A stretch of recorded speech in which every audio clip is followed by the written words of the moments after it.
Hey y'all, hey, happy 2022. I hope y'all had a wonderful holiday season and that the new year is off to a great start for you. I am still in hibernation mode, which means that it's not time for me to be making any goals or anything like that for the year. I have started thinking about how I want to evolve my home this year, but no concrete direction will be made until there is more sunlight in my life. But there is something about January that does give a bit of an energy kick. And this January, Venus is currently retrograde, which means that this is a great time to reassess and rethink what you value at home. So today I am combining my two favorite obsessions, astrology and interior design, to help you make the most of this new year. So to get us started, let's quickly talk about what a Venus retrograde even is, just in case your obsession with astrology is not as intense as mine. So I'm sure you've all heard of the Mercury retrograde. It's been much maligned, but it is not the only planet that pulls that stunt. So when a planet is retrograde, it essentially appears like it's going backwards from our vantage point here on Earth. It's not actually moving backwards. It just looks like that because science. So the Earth is orbiting the sun at a different speed than other planets. So it's kind of like if you were on a train and you're going forward at a certain speed and there's another train beside you going slower, it looks like that second train is moving backwards, but it's not. So retrogrades are really a time for review and rethinking and reassessing. In astrology, Venus is the planet associated with love and values, beauty, money, aesthetics, harmony, relationships, all of those things that are also really associated with your home too. So this Venus retrograde moment is a great time to reassess your home life, especially if you're like me and you like to wait until spring is springing to really embrace the New Year cycle. This is a great time to get started on thinking about what you may want to make goals on come springtime. So the Venus retrograde period officially started on December 9th of 2021 and will continue until January 29th, 2022. However, there is a shadow period like before and after the official retrograde time frame. So you'll still feel that energy. And that really started in November 17th of 2021 and will continue until March 1st of 2022. So I'm a little bit late letting you in on the secret, but you still have plenty of time. So let's talk about how you can use this Venus retrograde cycle to improve your home. So this Venus retrograde is happening in the zodiac sign of Capricorn, which means you could say that Capricorn is like the flavor of this retrograde period. Capricorn is practical and purposeful, ambitious, and high achieving. It's related to organization and long-term planning, goals, patience, determination. And Capricorn is the direct opposite of the sign that is related to domesticity and home life and your sort of emotional life, which is Cancer. So this period of time allows us to rethink our values from Venus and plans for our home from Capricorn, less emotionally and more strategically.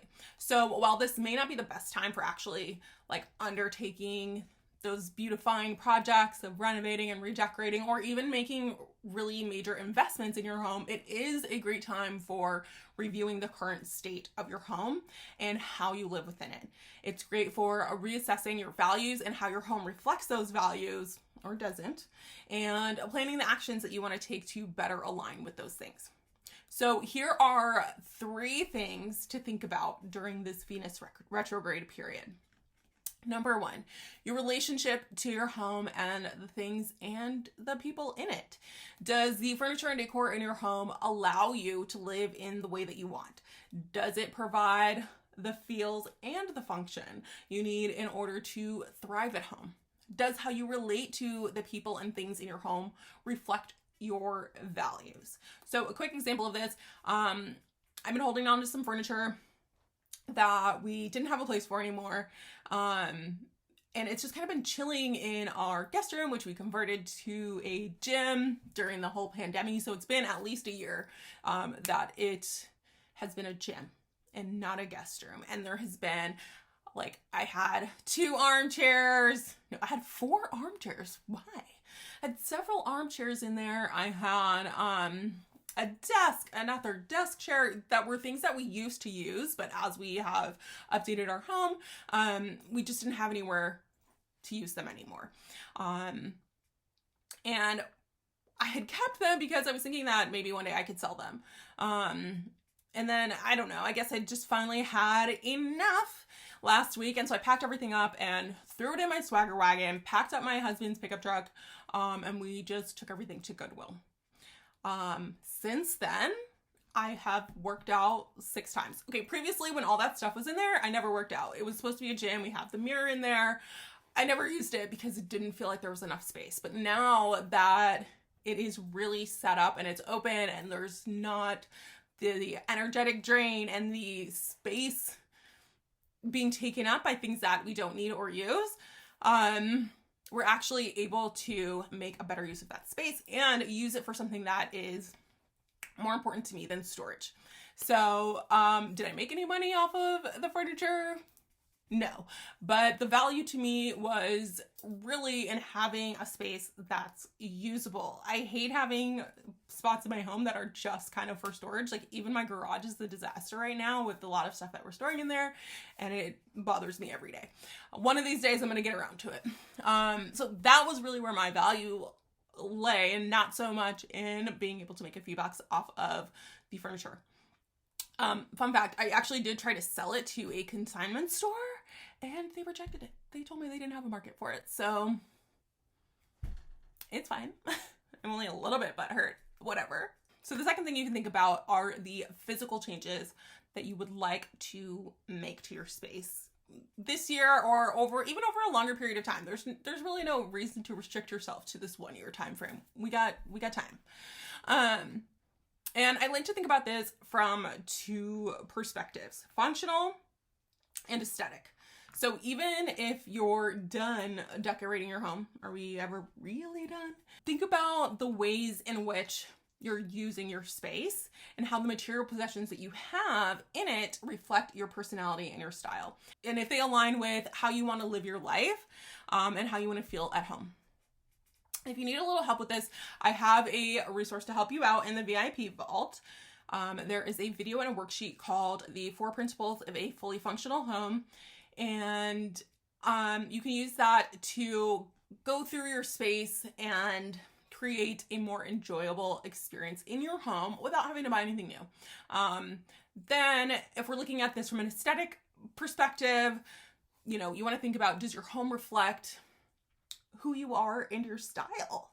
And I've also got a video and a worksheet for you in the VIP vault called Discover Your Style Signature. So I will put the links to all of these things below, but what you really want to investigate is what changes are you willing to commit to and work towards over time to have a home that better reflects how you want to live in your life and how you want it to look. Okay, the third thing for you to think about is your financial and energetic budget. What does that even mean? So I want you to think about how and where you spend your time, your energy, and your money. It is a direct reflection of what you value. So when it comes to your home, there is lots of time, money, and energy that could be spent on renovating and redecorating, on maintenance and upkeep. Everyone has a different value system, and yours is personal to you. So think about where you're willing to invest and where you'd like to save, which is ultimately, based on what's important to you. Are you willing to do the work yourself? Or would you rather invest more money than time and energy? Is something like art, for example, really important and worth investing in for you, but you don't necessarily care about maybe the other decor items? Are you a DIYer who is willing to spend more of your time and energy than dollars? Just a quick aside, you guys, I'm pro DIY, but a lot of the DIY content that I am seeing lately seems to take a lot of effort and uses pretty low quality materials, which to me is a terrible investment of your time, energy, and your money, even if you're not spending a lot of it. I'm looking at you, contact paper countertops. Please don't do that. It's not adding any value to your home. It's not going to stand the test of time. And ultimately, if you ever do sell your home, you're going to have to replace it. Nobody wants to buy a home with contact paper countertops. So instead of investing in a new countertop for somebody else to enjoy, maybe, you can think about being a little bit more patient, Capricorn patience, and saving up to invest in an actual material that's going to stand the test of time and is going to be a higher quality.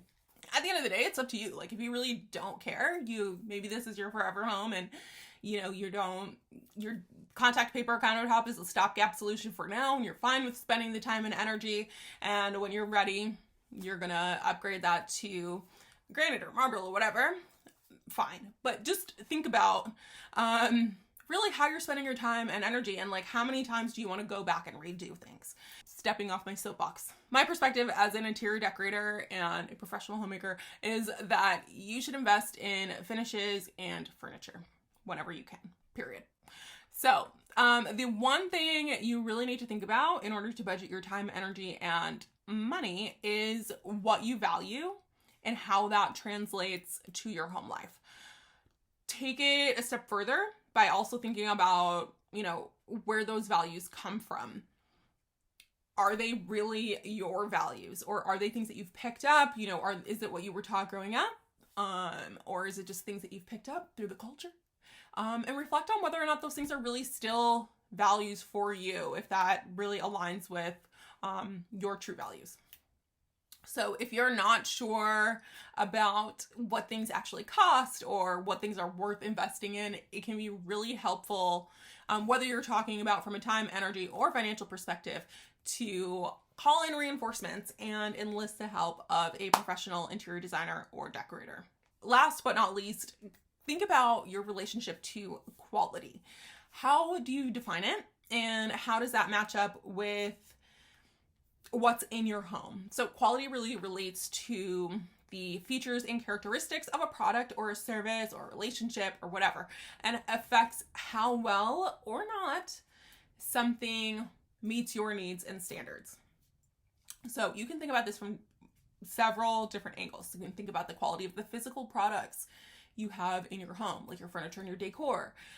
You can think about the quality of your experience at home. Is it functionally set up so that you can live how you want, or does it constantly feel like you're living in chaos? You can think about the quality of your relationships at home. Is there something about the way your home life is working out for you that is affecting the quality of your relationships? So think about what your needs and standards are, and what features and characteristics meet those needs at like a good, better, best levels. And then you can kind of think about which things, really need to be the best, and like what things are, good is good enough. So that is my take on how to make the most of this Venus retrograde period. We've still got a couple of weeks of the official retrograde, and then the shadow period will continue through the end of February. So you've got some time to think about these things and work with the energy. I'm sharing this with you with the hopes that it is helpful and interesting to you. If it is, I would love for you to let me know that in the comments or in my DMs, or even just by liking, subscribing, sharing, all of the interactive internet things. You know what to do. I am a Gemini sun, so let's start a conversation. As mentioned, links below to connect and grab resources. So if you are reviewing and rethinking and reassessing your home and you realize that it really isn't what you want it to be, I'd love to help you out. I empower my clients to create supportive home environments through my signature service, the VIP Day of Design. It's a one-day interior design experience where we work together virtually to clarify, create, and plan your vision for your space so that you can confidently decorate your home. You can learn more about that and book a connection call with me to see if it's a good fit for you at heathermadehome.com. So, hope to hear from you. Have a great week.